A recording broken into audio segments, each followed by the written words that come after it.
estrutura interna da Terra é composta pelo núcleo interno, núcleo externo, manto e crosta terrestre.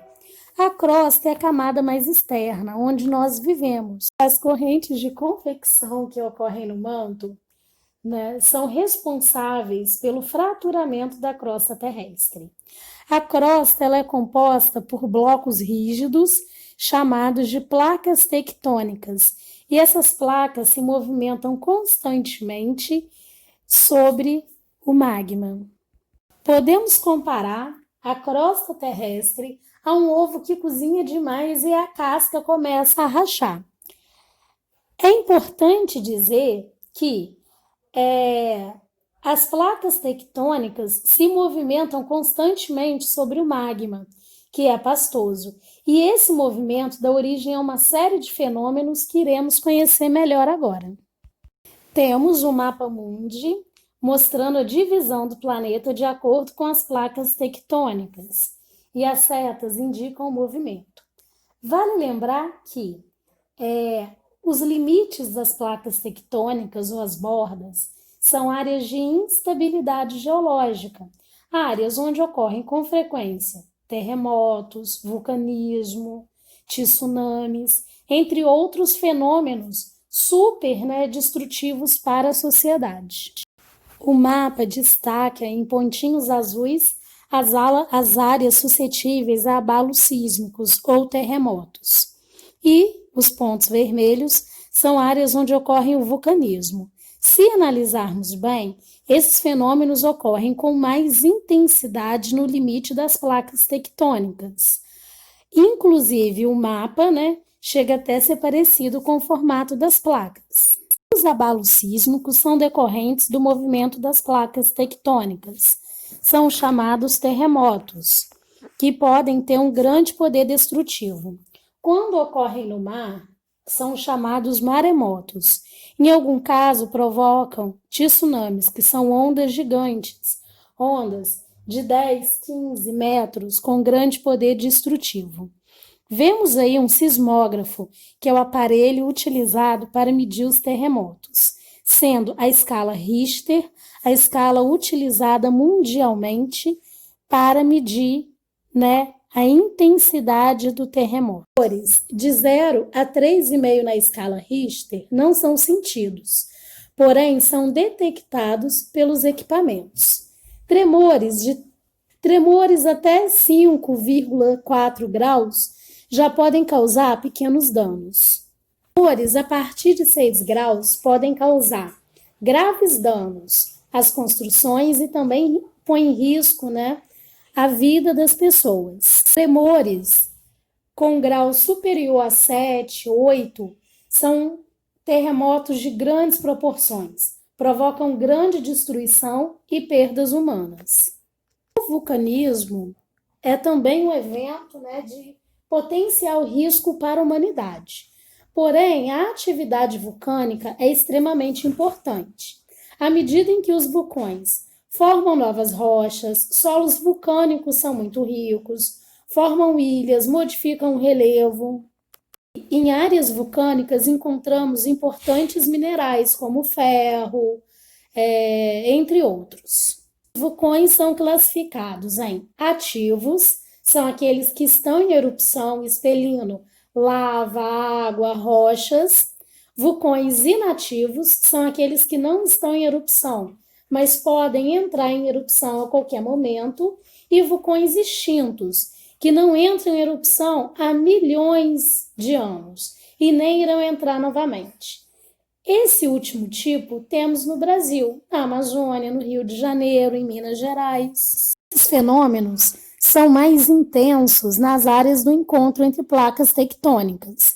E aí, em destaque, nós temos o chamado Círculo do Fogo do Pacífico, onde o encontro de várias áreas tectônicas provoca intensa instabilidade na região, marcada por muitos terremotos e ocorrência de tsunamis. As placas tectônicas são classificadas de acordo com o movimento que realizam. Transformantes, também chamadas de conservativas, divergentes e convergentes. Placas convergentes são duas placas que convergem, tá? Ou seja, uma bate na outra. Nesse caso, a placa menos densa, a placa mais leve, irá se dobrar. E esse dobramento dá origem às cadeias montanhosas. É assim que foram formados o Himalaia, as montanhas rochosas, né? Montanhas Atlas, os Pirineus. Divergente é como chamamos quando duas placas tectônicas se afastam. Nesse caso, o magma fica livre para vir à superfície e há a formação de novas rochas, inclusive formação de cadeias de montanhas. Aqui temos o mapa com o relevo submarino.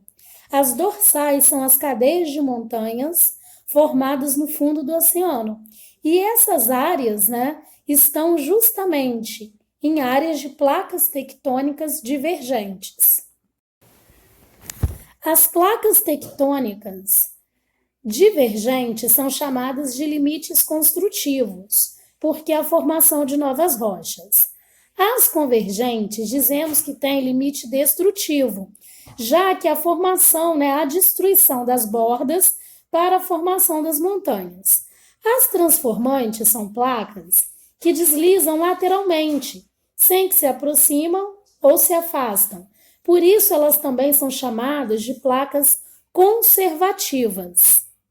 Nesse caso, há a conservação das rochas e também das formas do relevo. Vemos aí a falha de San Andreas, nos Estados Unidos. Ela é uma falha visível na superfície, né? E é uma consequência do movimento de placas transformantes ou conservativas. Na primeira metade do século XX, o alemão Alfred Wegener, climatologista, ele criou a teoria da deriva continental. E por isso ele foi chamado de louco no mundo inteiro. Somente após a morte dele, né, relembraram essa teoria e viram que ela era uma teoria correta, tá? Alfred, um dia observando o mapa mundi, percebeu que os continentes se encaixavam como um quebra-cabeça. Então ele pensou, será que não houve um único continente? A partir daí, ele passou a buscar evidências da existência de um único supercontinente no passado.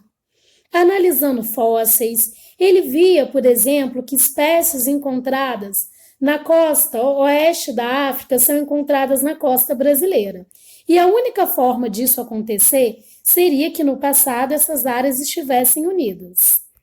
Quando Alfred Wegener formulou essa teoria, as placas tectônicas ainda não eram conhecidas e ele não sabia explicar a causa do deslocamento dos continentes. Assim, ele passou a ser alvo de chacota. Somente nos anos de 1960, mais de 30 anos após a morte de Wegener, que as placas tectônicas se tornaram conhecidas. O desenvolvimento de satélites, o desenvolvimento da cartografia, o estudo do fundo do oceano através do desenvolvimento dos submarinos, tudo isso comprovou a teoria das placas tectônicas e tornou possível entender o que Alfred Wegener dizia ser verdadeiro. Os continentes não só se movimentaram no passado, como ainda se movimentam na atualidade. Segundo Alfred Wegener, o planeta era formado por um único continente, denominado Pangeia, e um único oceano, denominado Pantalassa.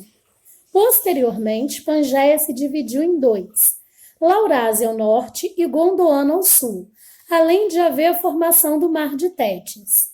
Esses dois supercontinentes continuaram se dividindo, até formar os 6 continentes atuais e 5 oceanos. Sabemos hoje que esses continentes continuam o seu deslocamento, porém, é muito pouco, né, na escala de tempo humana. Os continentes se deslocam 0,7 centímetros por ano, 1 centímetro por ano. Para haver uma mudança significativa, são necessários milhões de anos. Essas mudanças ocorrem no tempo geológico.